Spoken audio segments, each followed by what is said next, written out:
सत्य के प्रयोग अथवा आत्मकथा। लेखक मोहनदास करमचंद गांधी। भाग दूसरा। विषय धर्म निरीक्षण। इस प्रकार मैं हिंदुस्तानी समाज की सेवा में ओतप्रोत हो गया। उसका कारण आत्मदर्शन की अभिलाषा थी। ईश्वर की पहचान सेवा से ही होगी, यह मानकर मैंने सेवा धर्म स्वीकार किया था। मैं हिंदुस्तान की सेवा करता था क्योंकि वह सेवा मुझे अनायास प्राप्त हुई थी। मुझे उसे खोजने नहीं जाना पड़ा था। मैं तो यात्रा करने, कठियावाड़ के षड्यंत्रों से बचने और आजीविका खोजने के लिए दक्षिण अफ्रीका गया था, पर पड़ गया ईश्वर की खोज में, आत्मदर्शन के प्रयत्न में। ईसाई भाइयों ने मेरी जिज्ञासा को बहुत तीव्र कर दिया था। वह किसी भी तरह शांत होने वाली न थी। मैं शांत होना चाहता तो भी ईसाई भाई बहन मुझे शांत होने न देते, क्योंकि डरबन में मिस्टर स्पेंसर वाल्टन ने, जो दक्षिण अफ्रीका के मिशन के मुखिया थे, मुझे खोज निकाला। उनके घर में मैं कुटुंबी जैसा हो गया। इस संबंध का मूल प्रिटोरिया में हुआ समागम था। मिस्टर वाल्टन की रीति नीति कुछ दूसरे प्रकार की थी।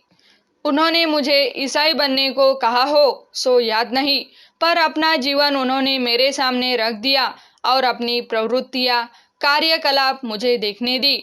उनकी धर्मपत्नी बहुत नम्र परंतु तेजस्वी महिला थी। मुझे इस दंपति की पद्धति अच्छी लगती थी। अपने बीच के मूलभूत मतभेदों को हम दोनों जानते थे। ये मतभेद आपसी चर्चा द्वारा मिटने वाले नहीं थे। जहाँ उदारता, सहिष्णुता और सत्य होता है, वहाँ मतभेद भी लाभदायक सिद्ध होते हैं। मुझे इस युगल की नम्रता, उद्यमशीलता और कार्यपरायणता प्रिय थी, इसलिए समय समय पर मिलते रहते थे। इस संबंध ने मुझे जागृत रखा।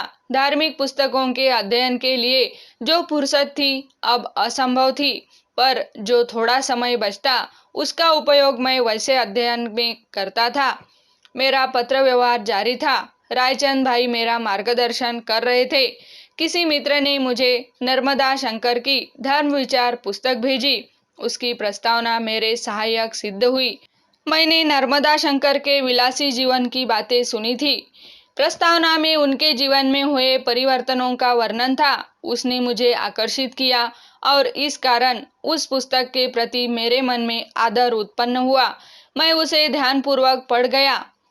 माइन्स मुलर की हिंदुस्तान क्या सिखाता है पुस्तक मैंने बड़ी दिलचस्पी के साथ पढ़ी। थियोसॉफिकल सोसाइटी द्वारा प्रकाशित उपनिषदों का भाषांतर पढ़ा। इससे हिंदू धर्म के प्रति आदर बढ़ा। उसकी खूबियाँ मैं समझने लगा, पर दूसरे धर्मों के प्रति मेरे मन में अनादर उत्पन्न नहीं हुआ। वाशिंगटन अर्विंग कृत मुहम्मद का चरित्र और कार्लाइल की मोहम्मद स्तुति पढ़ी।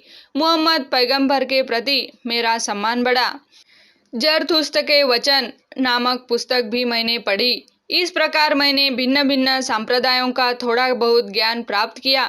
मेरा आत्मनिरीक्षण बढ़ा। जो पढ़ा और पसंद किया उसे आचरण में लाने की आदत पक्की हुई। अतएव हिंदू धर्म से सूचित प्राणायाम संबंधी कुछ क्रियाएं जितनी पुस्तक की मदद से समझ सका उतनी मैंने शुरू की, पर वे मुझे संधि नहीं। मैं उनमें आगे न बढ़ सका। सोचा था कि वापस हिंदुस्तान जाने पर उनका अभ्यास किसी शिक्षक की देखरेख में करूँगा, पर यह विचार कभी पूरा नहीं हो सका। टॉलस्टॉय की पुस्तकों का अध्ययन मैंने बढ़ा लिया। उनकी Gospels in Brief, What to Do आदि पुस्तकों ने मेरे मन में गहरी छाप डाली। विश्व प्रेम मनुष्य को कहाँ तक ले जा सकता है, इसे मैं अधिकाधिक समझने लगा। इसी समय एक दूसरे ईसाई कुटुंब के साथ मेरा संबंध जुड़ा। उसकी इच्छा से मैं हर रविवार को वेरिलियन गिरजे में जाया करता था।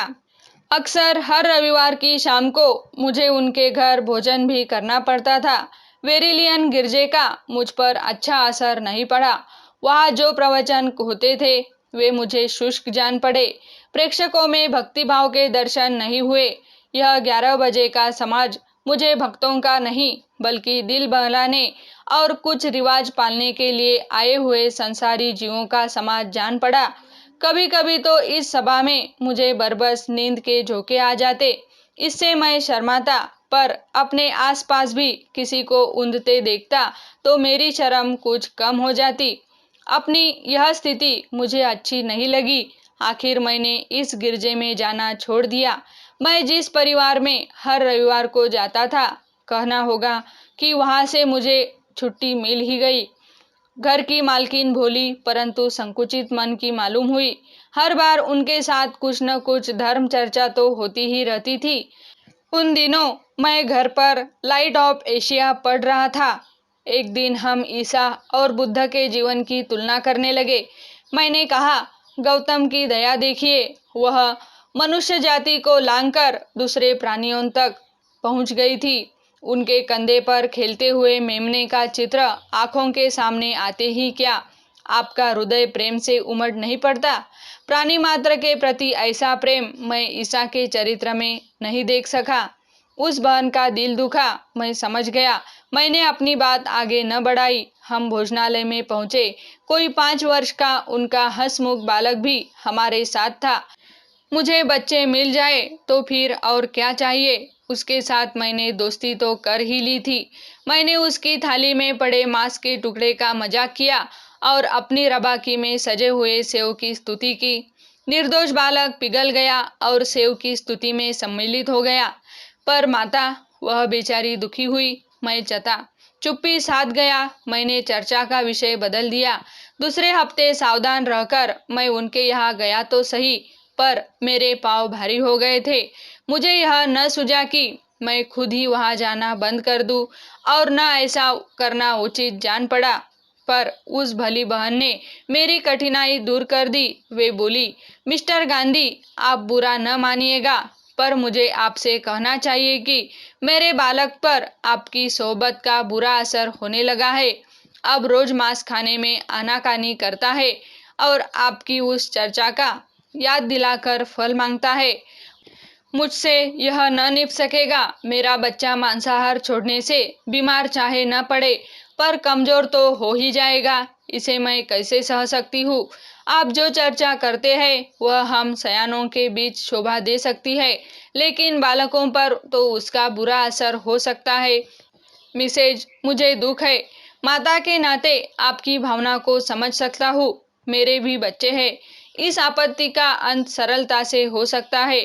मेरे बोलने का जो असर होगा, उसकी अपेक्षा मैं जो खाता हूँ या नहीं खाता हूँ उसे देखने का असर बालक पर बहुत अधिक होगा। इसलिए अच्छा रास्ता तो यह है कि अब से आगे मैं रविवार को आपके यहाँ न आऊँ। इससे हमारी मित्रता में कोई बाधा न पहुँचेगी। बहन ने प्रसन्न होकर उत्तर दिया, मैं आपका आभार मानती हूँ। समाप्त। यह प्रयास अच्छा लगे तो चैनल को सब्सक्राइब, लाइक और शेयर करें। धन्यवाद।